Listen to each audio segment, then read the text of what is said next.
Mom's name. I let it go to voicemail. 30 seconds later, it vibrated again. And again. By the fourth call, Professor Mitchell paused mid-equation and looked at me. I mouthed sorry and stepped into the hallway. Catherine. Mom's voice had that edge, the one she used when she'd already decided something and expected compliance. I've withdrawn you from school. You need to come home immediately. The fluorescent lights buzzed overhead. Students passed, backpacks heavy with textbooks. Someone laughed about an exam. Normal campus sounds that suddenly felt very far away. What are you talking about? Your brother needs help with his new business. Real family support, not this selfish academic fantasy you're living. I've already submitted the withdrawal forms to the registrar. You're done there. My hand tightened on the phone. You can't withdraw me. I'm 23 years old. I'm listed as your emergency contact. They were very accommodating when I explained you were having a mental health crisis and needed to come home for treatment. Her voice brightened, pleased with her own cleverness. Your father agrees this is best. Brandon's company needs someone to handle the bookkeeping, and frankly, you owe this family after everything we've invested in you. I closed my eyes, counted to 3, opened them. I'll call you back. Catherine, don't you dare. I ended the call and walked directly to the administration building. The autumn air was sharp, biting through my sweater. My breath came out in clouds. The Shaw Engineering building rose to my left. 5 stories of glass and steel, completed 18 months ago. My grandmother's legacy. My responsibility. The registrar's office had that institutional smell, old paper and industrial carpet. The student worker at the desk looked up with practiced customer service exhaustion. I need to speak with someone about withdrawal forms, I said. Someone may have submitted them fraudulently under my name. Her fingers flew across the keyboard. Name. Catherine Marie Shaw. She went very still. Then she picked up the phone, pressed a button and spoke quietly. Mrs. Henderson? There's a situation. Catherine Shaw is here. 2 minutes later I was in a private office. Mrs. Henderson, the registrar, had silver hair and reading glasses on a chain. She folded her hands on the desk. Miss Shaw, your mother called an hour ago. Said you were experiencing severe depression and needed immediate withdrawal for psychiatric treatment. She submitted forms through the online portal. She has your login information, apparently. She doesn't have my login information. She can't have my login information. I'm over 18. She has no legal authority to access my academic records or make decisions about my enrollment. Mrs. Henderson nodded slowly. That's what I thought. But she was very insistent and claimed she had medical power of attorney. She doesn't. My voice was flat, controlled. I'd like those forms destroyed. And I'd like to speak with whoever authorized accepting them. Of course. She made a note. Though I should mention, your mother is currently on hold with the dean's office. She called there when I told her I needed to verify the information before processing anything. That's when I heard it. Through the wall, muffled but distinct. My mother's voice rising in volume. The words weren't clear but the tone was demanding. Dialed. Used to getting her way. I stood. Where's the dean's office? Miss Shaw, perhaps we should. Please. Mrs. Henderson studied me for a long moment. Then she stood too. Follow me. We walked down the corridor. The dean's suite was behind double doors. Nicer carpet, better lighting, photos of distinguished alumni on the walls. The receptionist's desk sat empty, but through the open door of an inner office, I heard my mother clearly now. I don't care what your privacy policies are. I'm her mother. She's clearly having a breakdown and you people are enabling it by letting her waste her life on some engineering degree when her family needs her. The dean's assistant, a woman in her 50s with immaculate posture, held the phone slightly away from her ear. When she saw me in the doorway, her expression shifted, relief mixed with something else. Recognition maybe. She'd been at the building dedication ceremony. We'd shaken hands. She spoke into the phone, her voice professionally pleasant but with steel underneath. Ma'am, I need to stop you there. You're attempting to withdraw Catherine Shaw from the university. Yes, finally someone who... Miss Shaw is standing in front of me right now. The assistant's eyes met mine. She appears to be in excellent health. She's also our largest individual donor in the past decade. She personally endowed the Shaw Engineering building, a $4.2 million gift from her grandmother's estate, which Ms. Shaw administered as trustee and specifically directed to this institution. The silence on the other end of the phone was absolute. The assistant continued, her tone never changing. Ms. Shaw has also established 3 full-ride engineering scholarships for first-generation college students, funds 2 research fellowships annually, and serves on our engineering advisory board. She graduated summa cum laude with her bachelor's degree and is currently pursuing her master's in mechanical engineering while maintaining a 4.0 GPA. I could hear my mother trying to speak, but the assistant wasn't finished. What you've attempted to do constitutes fraud, falsely claiming medical authority to make academic decisions for an adult student. I'm transferring you to our legal department now. They'll want to discuss the forged documents you submitted to our registrar. She pressed a button. The hold music started immediately, tinny, institutional. Then she hung up and looked at me. I apologize, Ms. Shaw. This should never have gotten this far. It's not your fault. My voice came out steadier than I expected. She's persistent. Mrs. Henderson, who'd followed me in, made a note on her tablet. I'll flag your account with the highest level of protection. No one can access or modify anything without your physical presence and photo ID. I'll also alert campus security to the situation. The assistant nodded. I'll brief Dean Morrison. She'll want to know about this. Thank you. I turned to leave, then stopped. Actually, could you give me the number for your legal department? I think I need to have a direct conversation with them about next steps. She wrote it on a card and handed it to me. Our fingers touched briefly. Hers were warm, grandmotherly almost. You've handled this with remarkable composure. I wasn't sure about that. My hands were shaking. But I'd learned something over the past 2 years since Grandma died and left me everything. Her estate, her trust in my judgment, her belief that I could do something meaningful with the gift she'd given me. Some people see money as control. Others see it as responsibility. Grandma saw it as freedom. The freedom to choose your own path. The freedom to say no. I walked back across campus. Called the legal department. Spent 40 minutes on the phone explaining the situation. They used words like identity fraud, and FERPA violation, and cease and desist letter.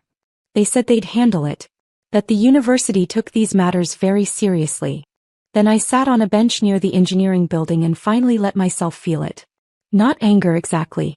Something colder than that. Something that had been building for years. Every family dinner where Brandon's failed business ventures were bold risks. While my academic achievements were nice, but when are you getting a real job? Every time Mom borrowed money, just until Brandon's deal goes through, money that never came back. Every guilt trip about not being there for the family, as if proximity was the only measure of love. The ghost ledger of family expectations. A personal accounting. Line item 1. Thanksgiving 2 years ago. Brandon needed $15,000 for a sure-thing investment. I was in my senior year. Working part-time at the lab, managing Grandma's estate paperwork, studying for the GRE. Mom called it selfish when I said no. Cost. My confidence that saying no was allowed. Never recoverable. Line item 2. Summer internship at Boeing, turned down because family needs you home for Brandon's latest startup launch party. I served drinks while he pitched an app that never materialized. Cost. Professional opportunity, 3 months of advancement. Permanent career delay. Line item 3. Grandma's funeral. Brandon complained about the will in front of mourners. Mom said I should share the inheritance since Grandma didn't understand I'd wasted on education. Cost. The ability to grieve in peace. A memory contaminated forever. Line item 4. Every phone call that started with your brother needs and ended with my resources. Time, money, emotional labor, extracted like taxes. Cost. The years I spent believing that being capable meant being obligated. The years I thought love required depletion. The gambler's fallacy applies to families too. I kept thinking if I just proved myself enough, graduated with honors, got into the master's program, made smart decisions with Grandma's trust, they'd see me as something other than a resource to be mined. But they didn't want me to be successful. They wanted me to be useful. And those are different things entirely. My phone buzzed. Dad this time. I let it ring. Then Brandon. Then Mom again calling from a different number. I turned my phone off and sat there as the afternoon light shifted, golden and slanting through the trees. Students walked past, stressed about midterms, excited about weekend plans, living their complicated normal lives. I thought about Grandma. How she'd worked as an engineer in the 1960s when women in the field were rare enough to make the newspapers. How she'd saved and invested and built something real. How she'd sat me down when I was 17 and said, "Katie, I'm leaving this to you because I know you won't waste it. And I know you won't let anyone make you feel guilty for having it." She'd known. Of course she'd known. I turned my phone back on. 37 missed calls. 16 voicemails. 43 texts. I deleted them all without reading or listening. Then I opened my contacts and scrolled to Mom's number. Hit the block button. Dead. Block. Brandon. Block. Then I called the university's legal department back. "Hi, this is Catherine Shaw. We spoke earlier. I need to add something to my statement. I'd like to pursue full legal action against my mother for identity fraud, attempted unauthorized access to educational records, and any other applicable charges. I'll cooperate fully with the investigation." The attorney's voice was professionally neutral, but I heard the approval underneath. "We'll file with campus police immediately. They'll coordinate with local authorities. You should also consider a restraining order." "I will. Thank you." That evening I met with campus police. Made a formal statement. Signed documents. The officer, an older woman with kind eyes, said she'd seen this before. Parents who couldn't accept their adult children's autonomy. It happened more than people realized. "You're doing the right thing," she told me. "Boundaries aren't cruel. They're necessary." I nodded. Felt the truth of it settle into my bones. 3 days later I received an email from the dean. The university was pursuing criminal charges. My academic records were now sealed at the highest level, Fort Knox as Mrs. Henderson put it. And they wanted to discuss expanding my scholarship fund if I was interested. I was. 2 weeks after that, campus police served my mother with a no trespass order and formal charges for identity fraud and computer crimes. She'd accessed the student portal using old information and falsified medical documents. Dad called from a number I hadn't blocked yet, screaming about embarrassment and ingratitude. I hung up. Blocked that number too. Brandon sent a long email about family loyalty and how I was tearing everyone apart. He said Mom was devastated. That Dad wasn't sleeping. That I was selfish and cold and everything wrong with this generation. I didn't respond. But I did screenshot it and send it to my attorney. Documentation, she said, was important. 4 months later, I'm sitting in the Shaw Engineering Building's top-floor study lounge. It's midnight. Campus is quiet. Through the window I can see the lights of the city stretching out. Thousands of lives, each one a story I'll never know. My thesis defense is in 2 weeks. I've already accepted a position at Lockheed Martin starting after graduation. The scholarship fund I expanded now supports 8 students. First generation, just like Grandma was. Just like I am, really, in the ways that count. Mom's criminal trial is scheduled for next month. The prosecutor says it's a strong case. She created false documents, impersonated me, attempted to access protected records. Dad hired a lawyer to try to make it go away. The lawyer told him that's not how felonies work. I haven't spoken to any of them since that day in October. I blocked their numbers, their emails, their social media. I built a wall, not out of anger but out of architecture. Clean lines. Load-bearing. Permanent. Sometimes I think about the alternate version of my life. The one where I let Mom withdraw me. Where I went home, did Brandon's bookkeeping, made myself small and useful and disappeared into the service of people who confused love with extraction. That version of Catherine is a ghost. She haunts me sometimes, usually at 2 a.m. when I'm deep in research and questioning everything. But then I remember, ghosts aren't real. They're just stories we tell ourselves about roads not taken. I chose this road. I chose the one that hurt at first but led somewhere I wanted to go. Grandma used to say that engineering is about understanding load and stress, knowing what structures can bear and what breaks them. She meant buildings, but she also didn't. I've learned my load capacity. I know exactly how much I can carry and what happens when I exceed it. The relationship with my parents exceeded it. So I removed the load. The building is still standing. My phone sits face down on the desk, silent. The thermodynamics textbook is open to chapter 17. Outside, snow has started to fall, the first of the season, soft and quiet. They wanted to control my education, my future, my freedom. They thought the university would comply because parents always get their way, especially when they invoke mental health and family crisis. They forgot something important, though. I'm not the struggling student they imagined. I'm not the resource they decided I should be. I'm the person who wrote the check that built this building. I'm the engineer who's going to design systems that matter. I'm the granddaughter who honored a legacy by refusing to let anyone diminish it. The dean's assistant was right about one thing. I did handle it with composure.